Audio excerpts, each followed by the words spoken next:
ఆమేన్ ఆమేన్. Right, అందరూ చిన్న వాక్యం ధ్యానం చేసుకుని ఇప్పుడు కొంచెం డోర్ తీయండి. ఓకే, తీ పర్లేదు తీ. ఓకే తీ. Okay right.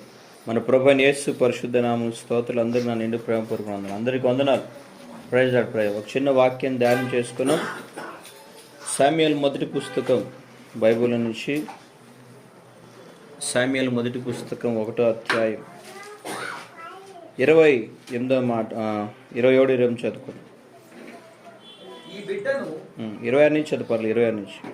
నా ఏలిన వాని ప్రాణము తోడు నీ వద్ద నిలిచి యెహోవాను ప్రార్థన చేసిన స్త్రీని నేనే. ఈ బిడ్డను దయచేయమని యెహోవాతో నేను చేసిన మనవిని ఆయన నాకు అనుగ్రహించాను. కాబట్టి నేను ఆ బిడ్డను యెహోవాకు ప్రతిష్ఠించుచున్నాను.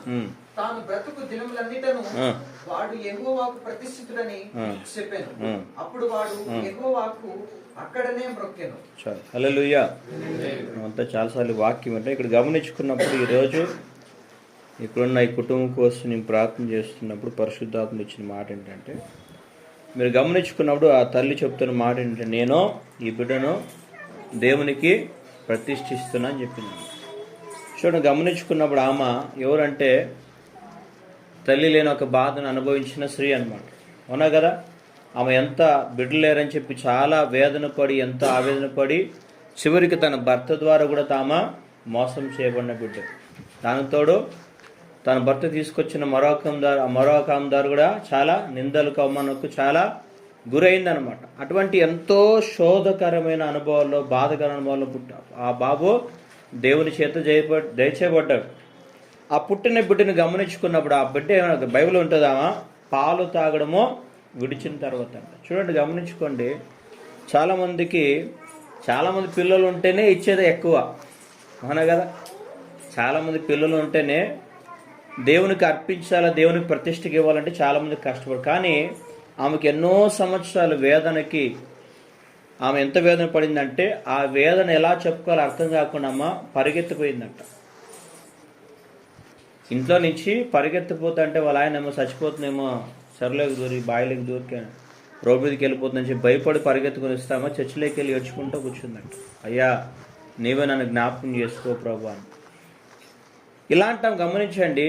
లేక పుట్టిన బిడ్డను పాలు విడిచినాక ఏ తల్లిని ఏం చేస్తుంది? ప్రభా, ఇంకో 2 సంవత్సరాలు దాచిపెట్టుకుంటాను.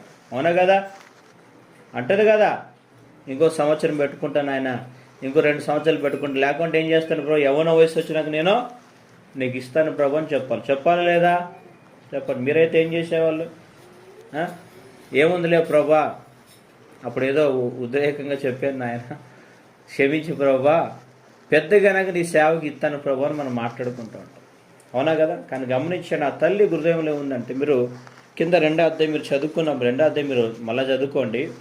మీరు చదువుకున్నప్పుడు ఆమె దేవుని గురించి వర్ణిస్తుంది. దేవుడు ఎలాంటి వాడని చెప్పి అన్న వర్ణిస్తుంది. దేవుని గురించి ఒక ఫీడ్బ్యాక్ ఆమె వర్ణించిన విధానాన్ని పరిశుద్ధాత్మ దేవుడు ఇష్టపడి అక్కడ రాశాడు. హల్లెలూయా. పరిశుద్ధాత్మ దేవుడికి ఆమె తన హృదయంలో కలిగిన భావాన్ని, ప్రార్థనలో చెప్తున్న తీరుని, దేవుడు ఎంత గొప్పవాడు, దేవుడు సజీవుడు, లేని వాటిని ఉన్నవాటిగా చేసే దేవుడు, సమస్తము చేయగలిగిన దేవుడు అని చెప్పి దేవుడు చెప్తున్న ప్రతి మాట గురించి మాట్లాడుకుంటూ వస్తారు. మీరు గమనించుకోండి. మీరు గమనించుకున్నప్పుడు చూడండి, ఇక్కడ 9వ వచనంలో ఒక మాటను చూడాం. ఆమె ఏం చెప్తుంది చూడండి. 9వ వచనంలో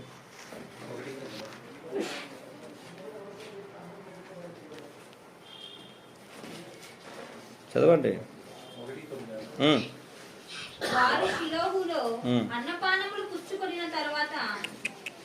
2:9 తన భక్తుల పాదములు తొట్రెళ్ళకుండా ఆయన వారిని కాపాడును. దుర్మార్గులు అంధకారమందు మాటు మునుగుదురు. ఏం చెప్తున్నామా? తన భక్తుల పాదములో. చూడండి, ఆమె తన జీవితంలో ఎక్స్పీరియన్స్గా చెప్తున్న మాట ఏంటంటే, దేవుడు తన పిల్లల పాదాలో జారిపోకుండా కాపాడు. అంటే తొట్టిల్లు అంటే అర్థం ఏంటి? నాశనానికి పోకోకున్నట్ల, మరణపు అంచెల్లోనికి వెళ్ళిపోకున్నట్ల, జీవితం మీద విరక్తి పుట్టి చనిపోవడానికి వెళ్ళిపోకున్నట్ల తన పాదాలు ఏం చేస్తాడు, ఆయన కాపాడుతాడంట. కాబట్టి అన్న ఈరోజు మనం గమనించాల్సింది అంటే మన పిల్లల్ని ఏం చేయాలంటే మనము దేవుని కోసం పెంచే విధంగా మన హృదయంలో ఆశ పెంచుకోవాలి. హల్లెలూయా. ఎవరి కోసం పెంచాలి చెప్పండి, ఎవరి కోసం పెంచాలి? దేవుని కోసం పెంచే విధంగా మనం అంతా కూడా మన పిల్లల్ని మనము ఆశ పెంచుకోవాలన్నమాట.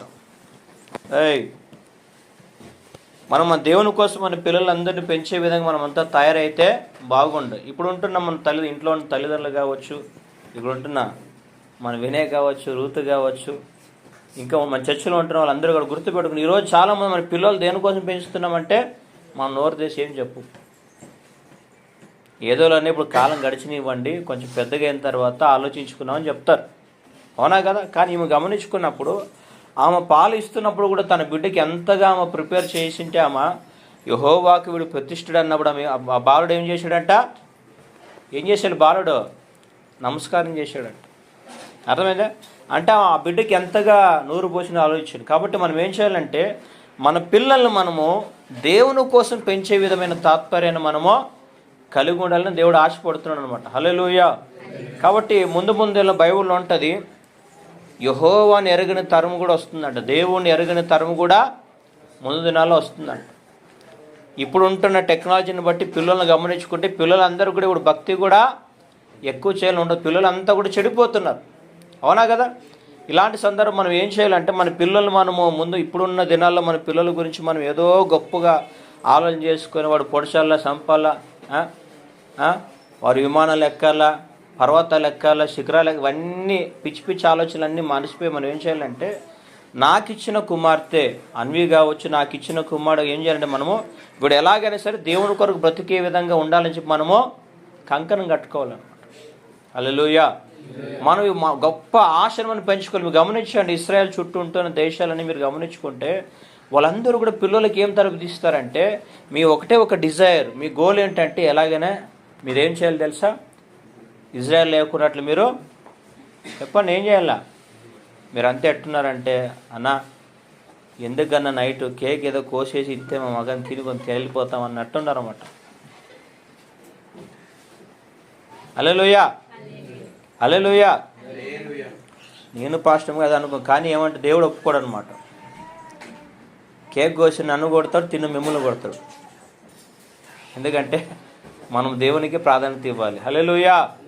అందుకని పౌలు చెప్పిన మాట అంటే సమయం ముందు అసమయం ముందు దేవుని వాక్యాన్ని ధ్యానించాలి మనం. కాబట్టి ఒకవేళ ఈ రాత్రి కూడా ఎవరైనా ఈ మాటలు పట్టుకోవచ్చు, మరి వరకు సమర్పణ రావచ్చు. మరి పాపం ఏం చేస్తాం మనం? అశోకానికి సమర్పణ రావచ్చు, వాళ్ళ అవతాతకి సమర్పణ రావచ్చు. మానవీయుని దేవుని కోసం పెంచాలని, అవునా కదా? హల్లెలూయా.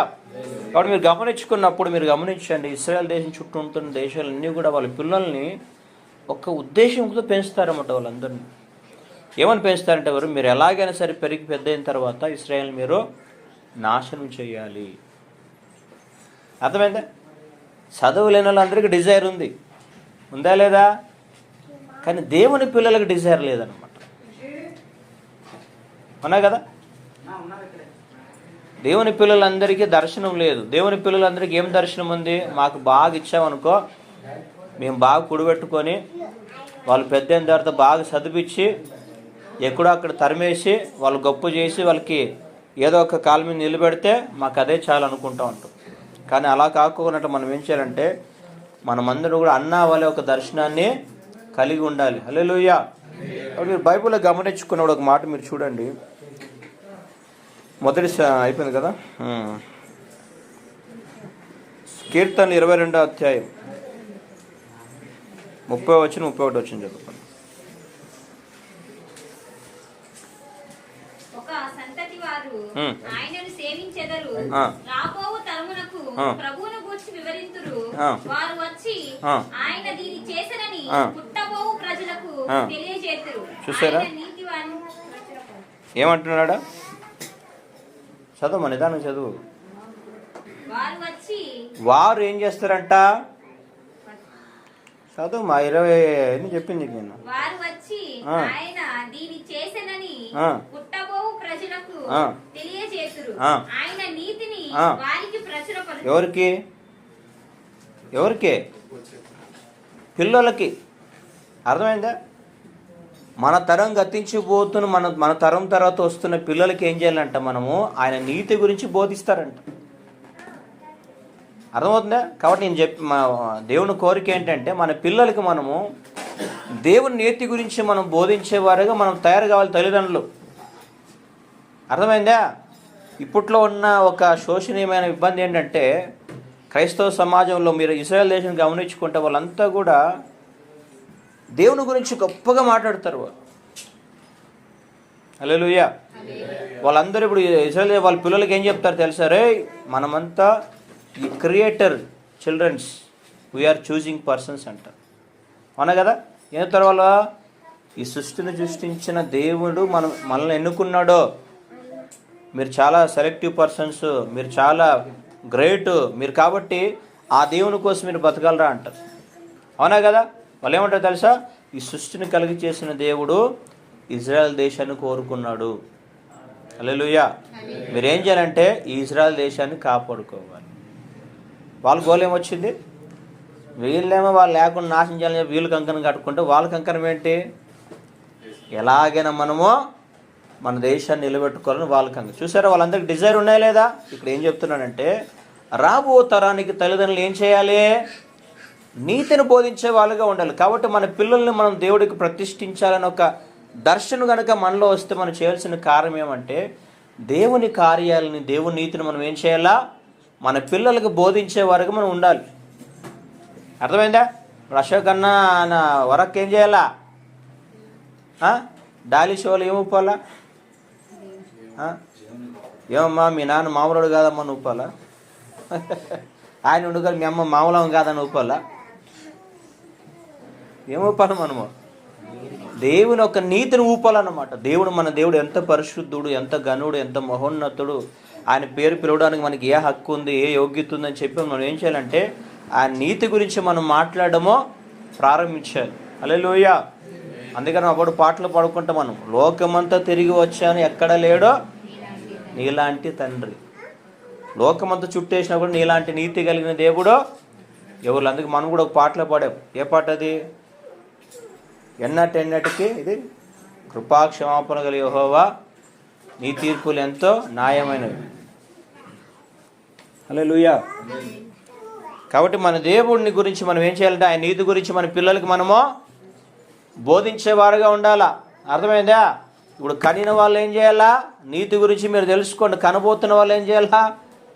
బ్యాచిలర్స్ కూడా దేవుని నీతిని తెలుసుకుని కన్నాక మీరు వాళ్ళ చెవుల్లో సీసంలాగా పోయాలి మీరు. హల్లెలూయా.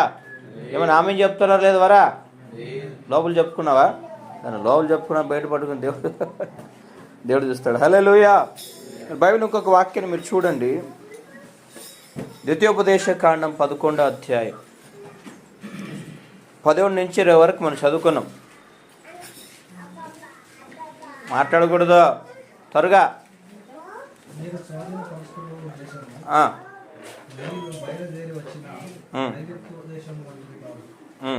అక్కడ నీవు విత్తనములు ఎత్తి పూల తోటకు నీరు కట్టినట్టు నీ కాళ్ళతో నీ చేలకు నీరు కట్టి. ఎన్నో అర్థం చేస్తున్నావు? 11, 17. లేని యెడల యెహోవా నీ మీద కోపపడి ఆకాశమును మూసివేయును. అప్పుడు వాన కురియదు, భూమి పండదు. యెహోవా మీకు ఇచ్చుచున్న మంచి దేశము ఉండకుండా శీఘ్రముగా నశించదు. కాబట్టి మీరు నా నోట్ చేసి మనమంతా కూడా మనం ఎంత ఉన్నతంగా ఉన్నా కూడా నశించిపోకుండా అంటే ఏం చేయాలంట?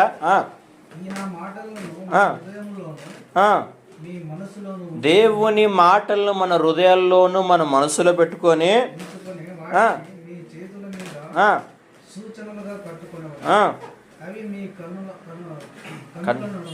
కన్నులు ఎదుట కన్నులు నడు. ఓకే. నీవు ఈ ఇంట త్రోవను నడుచుచున్నప్పుడు పండుకున్నప్పుడు వాటిని గూర్చి మాట్లాడుచు వాటిని నీ పిల్లలకు నేర్పి. ఎవరికి నేర్పాలంట? ఏం నేర్పాలా? అను వాడిని లే, అను వాడిని మామని లే అను. సంతానాను ఇంకేమో బూత్ మాటలు ఉంటాయి కదా అన్నీ, లేనిపోయిన బూత్ మాటలన్నీ మాట్లాడిస్తూ ఉంటాం. మన పిల్లలు కూడా మాస్ మాటలు మాట్లాడారంటే ఎక్కడి నుంచి వచ్చినట్టు అవి ఎవరొకరు నేర్పిస్తున్నట్లు, అవునా కదా? హల్లెలూయా. మీరు గమనించుకున్నప్పుడు అక్కడ అంటున్నామా, చదువు 19 అయిపోయిందా? ఇంటి ద్వారబంధములను నీ గౌనముల మీదను వాటిని వ్రాయవలెను. అలాగూ చేసిన యెహోవా మీ పితరులకు ఇచ్చిన ప్రమాణము చేసిన దేశము మీ దినములు మీ సంతతి వారి దినములు భూమికి పైగా ఆకాశం నిలిచినంతగా విస్తరించింది. చూడండి అక్కడ ఏం చెప్తున్నాడు, మీరు ఎప్పుడైతే మన పిల్లలకి మనము దేవుని కోసం పెంచాలని ఒక తాత్పర్యం మన గుండెల్లో కలిగినప్పుడు మనం ఏం చేస్తామంటే నీతిని ప్రకటించమే కాదు కానీ దేవుని మాటల్ని మనం మన గుండెల్లో మనసులో పెట్టుకుని ఏం చేస్తాం, పిల్లలకి మనము నేర్పిస్తూ ఉంటాం అన్నమాట. ఇది దేవునికి ఇష్టం లేదు, ఇది దేవునికి ఇష్టం లేదు, ఇది దేవునికి నచ్చదు అని చెప్పాలి. ఎగ్జాంపుల్, చిన్న ఎగ్జాంపుల్ ఏంటి, అబద్ధం ఆడడం, అవునా కదా? మన పిల్లలకి ఇప్పటి నుంచే అబద్ధం ఆడేది మనం మానేపిస్తే మంచిదే కదా. నిజంగా మాట నేర్పిస్తే కనుక ఏమవుతుందంటే అబద్ధం ఆడు పెదవులో యెహోవాకు ఏమంట. కాబట్టి మన పిల్లల్ని చిన్నప్పటి నుంచే దేవునికి అసహ్యకరంగా కాకుండా ప్రీతికరంగా పెంచాలని ఒక దర్శనం కలుగుని ఏం చేయాలంటే మనము దేవుని మాటలను మనం ఏం చేయాలి, ఎప్పుడో మన గుండెల్లో పెట్టుకోవాలి. ఇప్పుడు ఈ దినాల్లో క్రైస్తవులకు మరి దేవుని మాటలు ఉంటున్నాయి లేదు తెలియదు. మరి అందరికీ భవిష్యత్తుల గురించి భయాలు ఎక్కువ ఉంటున్నాయి, అవునా కదా? హల్లెలూయా. అక్కడ దేవుడు చెప్తున్న మాట ఏంటంటే మీరు నా మాటలను పట్టుకొని ఉంటే మీ పిల్లలు నేర్పిస్తే కనుక ఆకాశం నిలిచినంత వరకు మీరు విస్తరిస్తారంట. హల్లెలూయా. ఆకాశం ఎప్పుడు పోతుంది? మాకేం తెలుసు అని అంటావా? 1000 ఏళ్ళ తర్వాత ఈ ఆకాశం పోతుంది, ఈ భూమి పోతుంది, కొత్త ఆకాశం వస్తుంది, కొత్త భూమి వస్తుంది, కొత్త నూతన ఎరుషలేము వస్తుంది. అర్థమైందా? హల్లెలూయా. కాబట్టి మనం ఏం చేయాలా, ఫస్ట్ ఏం చేయాలి చెప్పండి? మన సారాంశం ఏంటి? దేవునికి పిల్లల్ని దేవుని కొరకు ఆమె ఏం చేసిందన్న, తన కొడుకుని దేవునికి ప్రతిష్ఠించిందంట అని చెప్పింది. అయ్యా ఇక వీళ్ళ బతుకు దినములన్నీ కూడా యెహోవా కొరకు అన్నట్లుగా మనం ఏం చేయాలి, మన పిల్లలను కూడా మనం యేసయ్య కోసం మనము పెంచేకి ఇష్టపడాలి. మీరు అందరూ గుర్తుపెట్టుకోండి, మీ పిల్లల్ని దేవుని కోసం పెంచండి.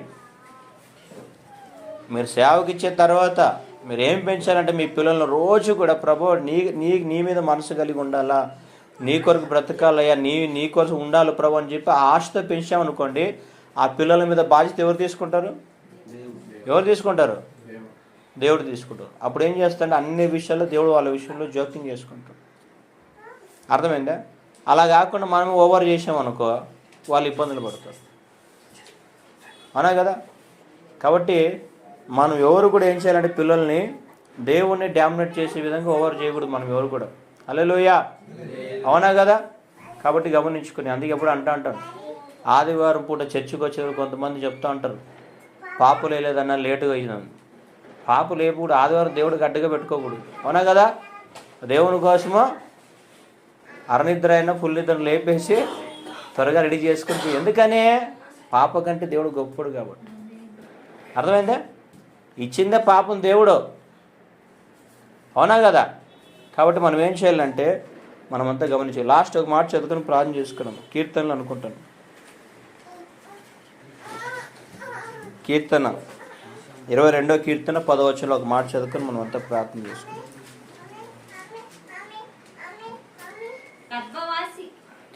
మొదలుకొని నాకు ఆధారము నీవే, నా తల్లి నన్ను కన్నది మొదలుకొని నా దేవుడవు నీవే.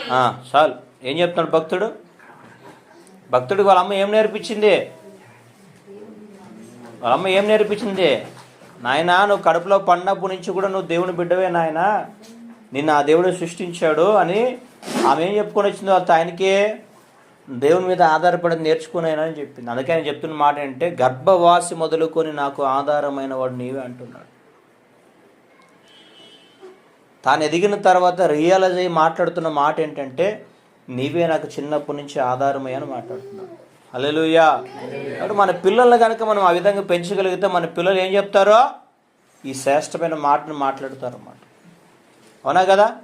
ఏం మాట మాట్లాడతారో? ఏం మాట మాట్లాడతారు? మా నాన్న బాగా పొలాలు కొనిపెట్టండి అయినా మాకు అదే ఆధారం అంటారా? బంగారం దాచిపెట్టారు, బంగారం డబ్బులు దాచిపెట్టారని చెప్తారు. ఏం చెప్తారు వాళ్ళు?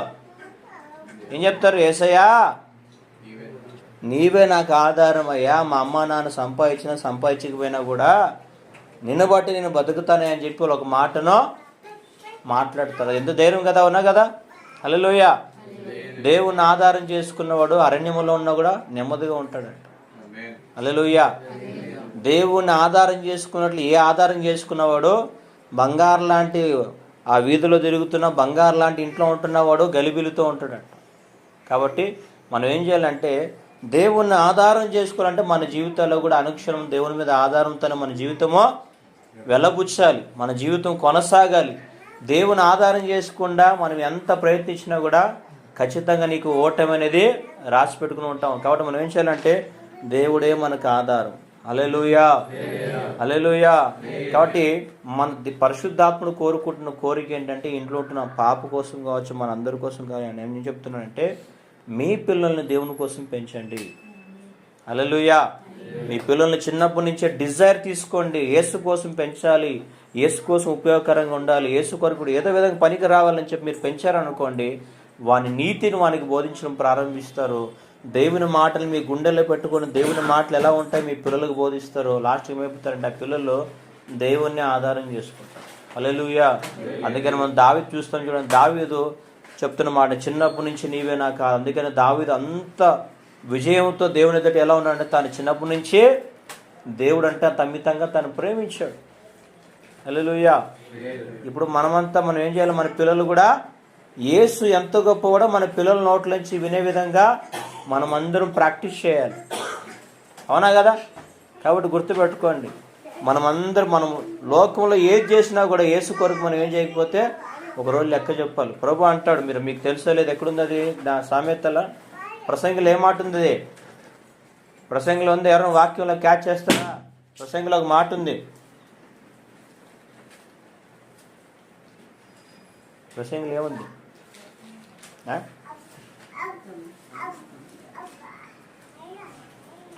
ఎవరైనా చెప్తారా?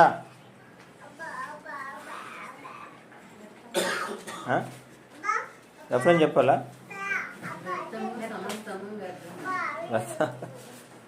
సబ్జెక్ట్ మనం ఇక్కడ ఏం మాట్లాడుకుంటున్నాము?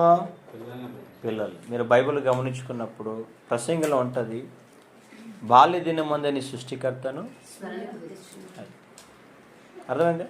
ఇంకొక మాట ఉంటుంది అక్కడ, యవ్వనుడా యవనేచ్ఛలను బట్టి నువ్వేమేమి చేస్తున్నావు అన్నీ చెయ్యి, లెక్క చెప్పాలని ఉంటుంది. కాబట్టి వాళ్ళు యవ్వన కాలంలోకి వెళ్ళే వరకు రెస్పాన్సిబిలిటీ ఎవరిదే? చెప్పాలి. ఎవరు రెస్పాన్సిబిలిటీ? తల్లిదే. అర్థమైందా? మోసాన్ని కన్యాన్ని పారేసి అన్నట్టు కాదు. అవునా కదా? అది లోకస్తులకు వెళ్తుంది, మనకు చెల్లదు అనమాట. మనం ఏం చేయాలంటే ప్రతి పిల్లలు కలిగిన ప్రతి తల్లిదండ్రులు కూడా రెస్పాన్సిబిలిటీగా దేవుడు లెక్క చెప్పాలి. హల్లెలూయా. అప్పుడు మనం ఏం చేయాలి? మన పిల్లల్ని బ్యాచులర్ చెప్తున్నారు, ఫ్యామిలీ చెప్పట్లేదు. అర్థం కాదు. ఫ్యామిలీలో వీళ్ళకి ఆశ ఎక్కువ ఉన్నట్టుంది. పాపం ఏం చేయాలి? మరుతో పెంచుతావా లేదా? పెంచిపోతే నాకేం ప్రాబ్లం లేదు. హల్లెలూయా. మన చర్చలను ప్రతి పిల్లలందరూ కూడా మనం దేవుని కోసమే పెంచాలి. మీరు ఆ తాత్పర్యంతో పెంచితే గుర్తుపెట్టుకోండి, మీకంటే ముందు వరుసలో మీ పిల్లలే దేవుని దగ్గర నిలబడతారు. హల్లెలూయా. అవునా కదా? కాబట్టి ఎవరైతే ఆ విధంగా పెంచుతారో వాళ్ళు శ్రేష్టమైన తల్లిదండ్రులుగా మార్చబడతారు. అట్టి కృపను దేవుడు ఈ కుటుంబానికి, తల్లిదండ్రులైన ప్రతి వారికి బ్యాచలుగా అనుగ్రహించునుగాక. తల్లించి ఒక చిన్న ప్రార్థన చేద్దాం. ప్రభా, ఈ వాక్యం నాలో ఫలింపు చేయని ఒక ప్రార్థన చేద్దాం అందరూ.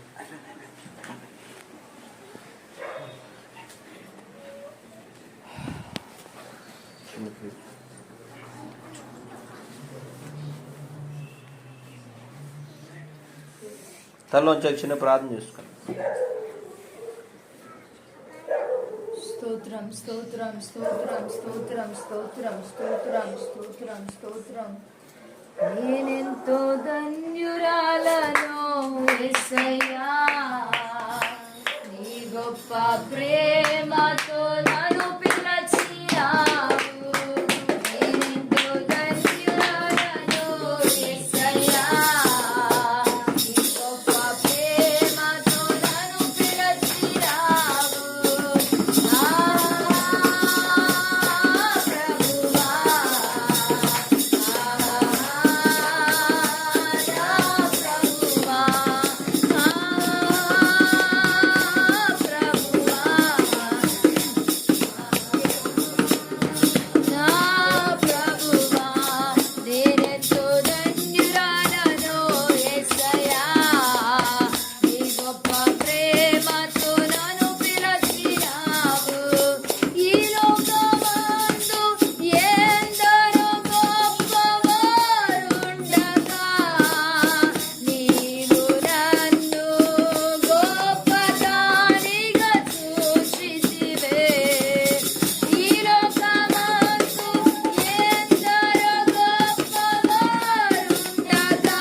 పరిశుద్ధుడా యేసయ్యా, మీకు స్తోత్రాలు, వందనాలయ్యా. నీ కృపను బట్టి దయను బట్టి దేవా, ఇదిగో తండ్రి నాయన ఈ బర్త్డే కార్యక్రమము మహిమకరముగా మర్యాదకరముగా జరిగించిన విధానమును బట్టి మీకు వేలాది స్తుతులు స్తోత్రములు చెల్లిస్తున్నామయ్యా. మీ దాసులను మీరు ప్రభ మరుగుపరుచుకొని ఈ కుటుంబానికి కావలసినటువంటి అయ్యా ఇదిగో ఎలా బిడ్డలను కాపాడాలి, ఎలా ప్రతిష్ఠించాలని ప్రభ, ఎలా నీ మీద ఆధారపడాలో ప్రభ మీరు తెలియజేసిన అమూల్యమైన ముచ్చటించిన అయ్యా మీ మాటల కొరకే మీకు స్తోత్రాలు, వందనాలయ్యా. ఇదిగో ప్రభ ఈ సంవత్సరం అంతా కూడా తండ్రి డాలీని ఆ విధముగా తండ్రి మీరు కాపాడండి అయ్యా. నీకు స్తోత్రాలు. నీ బిడ్డ ప్రభువా తండ్రి బాల్యము నుంచే ప్రభువా తండ్రి ఎంతగానో ప్రభువా తండ్రి మీ అడుగు చాడలో ఈ రోజు వరకు మీరు పెంచుతున్న విధానాన్ని బట్టి మీకు స్తోత్రాలు దేవా. ఇదిగో ప్రభు ఇంకా నీ సంవత్సరం కూడా నీ కృప రెక్కల కింద ప్రభా అయ్యా నీ బిడ్డను మీరు మరుగుపరుచుకొని మీ అడుగు చాడలో మీరు నడిపించండి అయ్యా. నీకు స్తోత్రాలు. తల్లిదండ్రులకు అటువంటి భారమునివ్వండి దేవా, అటువంటి కృపనివ్వండి దేవా. మీకు స్తోత్రములయ్యా. అయ్యా ఇదిగో నీ మందిరములో పెరుగుతుండగా తండ్రి ఇంకా నీ కృపతో తండ్రి వర్ధిలింప చేయండి దేవా. నీకు స్తోత్రములయ్యా. ఇదిగో సంఘానికి కుటుంబానికి దీవెనకరమైన కుమార్తెగా దేవా అయ్యా మీరు దీవించండి అయ్యా. నీకు స్తోత్రాలు దేవా. అయ్యా ఈ సంవత్సరం అంతా ప్రభా మనుషులు ఎవ్వరు ఉన్నా లేకపోయినా నీ అడుగు జాడలలో తల్లిగా తండ్రిగా ఆదరించి బలపరిచి మీ మీద ఆధారపడే కృపను తండ్రి మీరు అనుగ్రహించండి అయ్యా. మీకు స్తోత్రాలు దేవా. ఈ సంవత్సరం అంతా ఆరోగ్యకరమైన రెక్కల నీడల మీరు భద్రపరచండి అయ్యా. వరాన్ని బట్టి అన్నను బట్టి నీకు స్తోత్రములు దేవా. నీ బిడలకు ప్రభు ఈ రోజు వరకు తండ్రి మీరు తోడుగా ఉండి నడిపిస్తూ నీ మందిరములో తండ్రి వస్తున్న దైవ ప్రత్యక్షతల ద్వారా తండ్రి బలపరుస్తూ అయ్యా హెచ్చరిస్తూ నడిపిస్తున్న విధానాన్ని బట్టి స్తోత్రములు, వందనాలు దేవా. ఈ సంవత్సరం అంతా కూడా తండ్రి నీ బిడలకు కూడా మీరు జ్ఞానమునివ్వండి, కృపనివ్వండి అయ్యా. మీకు స్తోత్రములు. అన్న ఏ విధముగా అయితే తండ్రి ఎలాగైతే తా కుమారుడికి నూరిపోస్తుందో అలా ఈ తల్లిదండ్రులు మీరు నిలబెట్టుకోండి అయ్యా. నీకు స్తోత్రములు తండ్రి. ఫ్యూచర్ లో ప్రభు బిడ్డను చూసిన వారు అందరూ అడగాలయ్యా ఇంత గొప్ప తల్లిదండ్రులు ఎలా వచ్చారని ప్రభు. అటువంటి కృప మాకు కావాలని ప్రభు అయ్యా మీ పాదాలు పట్టుకునే కృప ఈ కుటుంబానికి మీరు ఇవ్వండి. వచ్చిన ప్రతి బిడ్డ తండ్రి నాన్న విన్న వాక్యాన్ని బట్టి తీర్మానంలోకి రావడానికి మీరు కృప చూపించమంటూ ఈ కుటుంబానికి రావాల్సిన దీవెనలు ప్రభు మీరు అందించి మీ నామానికి మహిమ తెచ్చుకోమంటూ జరగబోతున్న కేక్ కటింగ్ కార్యక్రమం కూడా మహిమకరముగా జరిగించమంటూ మీరు మాత్రమే మహిమ పొందమంటూ యేసు నామములో ప్రార్థిస్తూ వేడుకుంటున్నాము తండ్రి. ఆమేన్.